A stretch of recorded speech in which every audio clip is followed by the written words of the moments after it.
Assalamualaikum warahmatullahi wabarakatuh. Nama saya Teddy Suwana. Dalam kesempatan kali ini saya akan mereview International Journal of Research Studies in Electrical and Electronic Engineering volume 4 isu ketiga tahun 2018 dengan judul Design Strategy of Cache Memory for Computer Performance Improvement, yang dibuat oleh Tariq Ibrahim Osman Ahmed sebagai asisten profesor dan Elsa Nosi M. Elamin sebagai Al-Aryan College di Saudi Arabia, Department of Electrical Engineering, Faculty of Engineering, University of Kordofan, Sudan. Kata pengantarnya dari jurnal ini adalah sebuah memory cache kadang disebut sebagai penyimpanan cache atau cache RAM. Pada dasarnya adalah bagian dari memori yang terbuat dari RAM statis berkecepatan tinggi atau disingkat SRAM daripada RAM dinamis disingkat RAM yang lebih lambat dan lebih murah yang biasanya digunakan untuk memori utama. Caching memori lebih efektif karena sebagian besar program mengaksesnya sama data atau instruksinya berulang-ulang. Posisi utama dari cache memori dalam struktur komputer terletak di antara memori utama dan inti CPU seperti yang ditunjukkan pada gambar 1 sebagai konfigurasi memori cache sederhana dan minimum. Ini sesuai dengan arsitektur yang ditemukan di sistem awal yang menerapkan cache CPU. Ini ada 4 bagian: CPU core, cache, main memory, dan bus. Dan memory cache juga dikembangkan ke berbagai level untuk meningkatkan kinerja prosesor secara keseluruhan. Level-level ini mencapai beberapa perkembangan pada kinerja keseluruhan. Level sederhana yang dikembangkan digambarkan pada gambar 2. Untuk mengilustrasikan 3 level memori dan memperkenalkan 6 nomenklatur yang akan digunakan dalam jurnal ini. L1D mendefinisikan cache data level 1, sedangkan L1I mengekspresikan cache instruksi level 1 dan lain sebagainya. Kemudian operasi cache di tingkat tinggi. Saat konten memori dibutuhkan oleh prosesor, seluruh baris cache dimuat ke L1D. Alamat memori untuk setiap cache dihitung dengan menutupi nilai alamat sesuai dengan ukuran baris cache. Untuk baris cache 64 byte ini berarti 6 bit rendah dikosongkan. Bit yang dibuang sebagai offset ke dalam baris cache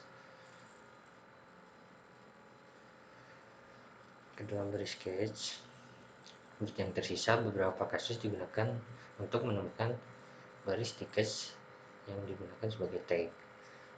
Dalam praktiknya nilai alamat dibagi menjadi 3 bagian, dan dalam contoh gambar ini hanya 32 bit. Bit pertama dikosongkan, sisanya sebagai baris cache, dan yang terakhir digunakan sebagai tag. Dan dengan ukuran baris cache 20 bit or rendah digunakan sebagai offset ke dalam baris cache. Bit S berikutnya dipilih set cache. Untuk saat ini cukup memahami ada 2 set baris cache. Ini meninggalkan 32 dikurang S dikurang O sama dengan T bit teratas yang membentuk tag. Bit tag ini adalah nilai yang diasosiasikan dengan setiap baris cache untuk membedakan semua, alias semua baris cache dengan bagian yang sama dari alamat yang dikenal dengan alias yang sama yang di cache dalam set cache yang sama. Bit S digunakan untuk menangani set cache, tidak harus disimpan karena untuk semua cache dalam set yang sama. Untuk lebih lanjut, pada gambar 4 menunjukkan waktu akses untuk transfer data secara acak. Ini adalah menunjukkan kecepatan waktu transfer data secara acak.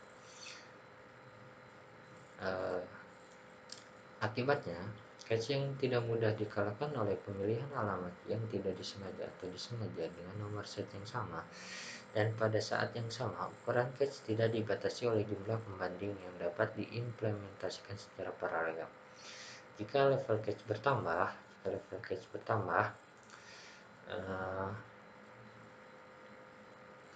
seperti pada gambar di sini, hanya kolom yang bertambah, hanya kolom, bukan baris.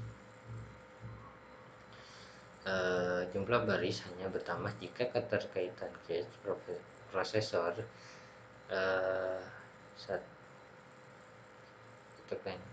jika keterkaitan cache ditekankan. Prosesor saat ini menggunakan tingkat asosiatif hingga 16 untuk cache layer 2 atau lebih tinggi dari cache layer 1 yang biasanya bertahan hanya 8. Alamat dipetakan ke dalam cache dengan menggunakan O sama dengan log 2 ukuran cache, S sama dengan log 2 jumlah set. Kemudian nomor 5, membuat data lebih mudah dipahami dibanding yang kurva tadi. Ini menunjukkan data untuk ukuran baris cache tetap 32 bit. Melihat angka-angka untuk ukuran cache tertentu, dapat dicatat bahwa keterkaitan memang dapat membantu mengurangi jumlah cache yang hilang secara signifikan. Untuk cache 8 MB yang beralih dari pemetaan langsung ke cache asosiatif set 2 arah menghemat hampir 44% cache yang hilang. Prosesor dapat menyimpan lebih banyak set yang berfungsi dalam cache dengan cache asosiatif set dibanding dengan cache yang dipetakan langsung.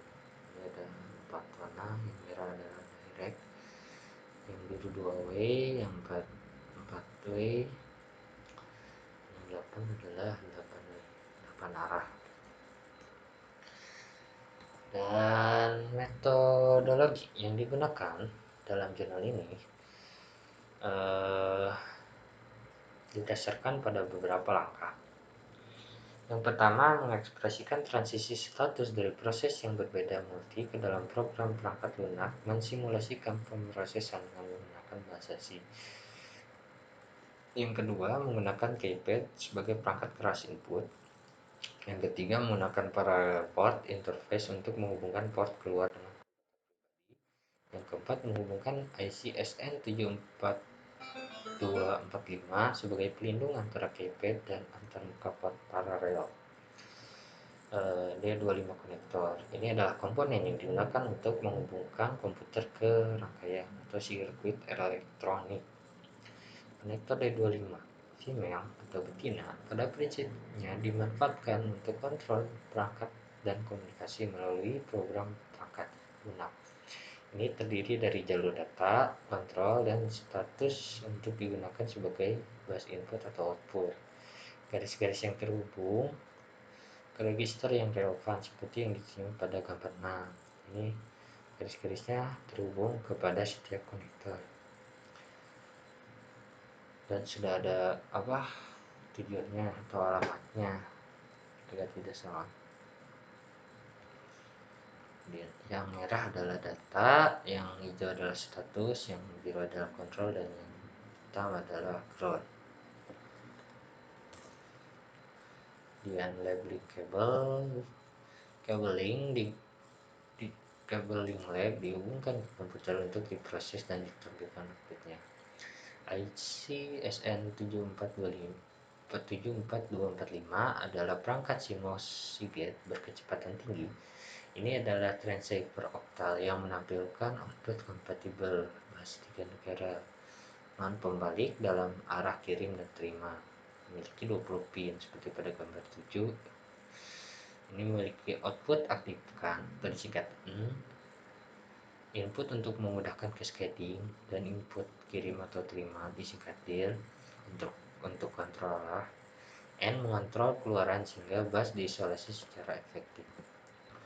Ada flowchartnya keseluruhan, ada 4 output ke CPU. Dan hasil simulasinya, proses simulasi ini diatur dan dilakukan dengan parameter normal dan ukuran RAM untuk mengevaluasi pengaruh dari berbagai level cache pada kecepatan prosesor dan kinerja komputer secara keseluruhan. Karena keterbatasan RAM yang tersedia, ukuran set kerja harus dibatasi dengan 224 byte yang memerlukan 1 GB untuk menempatkan objek pada halaman terpisah. Ini adalah hasil simulasinya. Pengaruh TLB untuk sequential read, ada 2 baris, merah dan biru. Merah adalah on page, merah adalah on cache line, dan biru adalah on page. Kemudian untuk evaluasi mendalam, beberapa detail lebih lanjut tentang implementasi prepatch dengan melihat data pengujian yang dijalankan di mana elemen daftar dimodifikasi.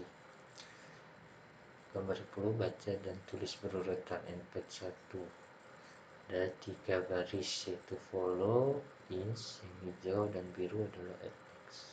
Hijau add next dan biru adalah inch. Kemudian salah satu aspek terakhir dari penanganan cache yang berurutan dan efisien adalah ukuran cache. Ini harus jelas, tapi masih harus ditunjukkan pada gambar 11 di sini. Menunjukkan waktu benchmark increment dengan elemen 128 byte and byte 15 pada mesin 64 bit. Di bawah ini adalah pengukuran yang menunjukkan peningkatan kinerja prosesor dari 3 mesin berbeda. P4 32K 1 MB yang merah, P4 16K 512K 2 MB yang biru, Core 2 32K 4 MB. Jadi kesimpulannya, bagian yang menarik dari grafik yang tadi belum tentu seberapa baik kinerja prosesor Core 2 dibandingkan dengan 2 lainnya. Meskipun yang menarik, poin utama yang menarik di sini adalah wilayah di mana ukuran set yang berfungsi terlalu besar untuk cache level terakhir masing-masing dan memori utama sangat terlibat, dan telah menunjukkan bahwa kecepatan prosesor diperoleh kinerja komputer ditingkatkan ketika cache dirancang dalam unit prosesor, dan hasil negatif saat mendesain cache di luar unit prosesor. Demikianlah review dari saya. Mohon maaf bila masih banyak kekurangan. Wassalamualaikum warahmatullahi wabarakatuh.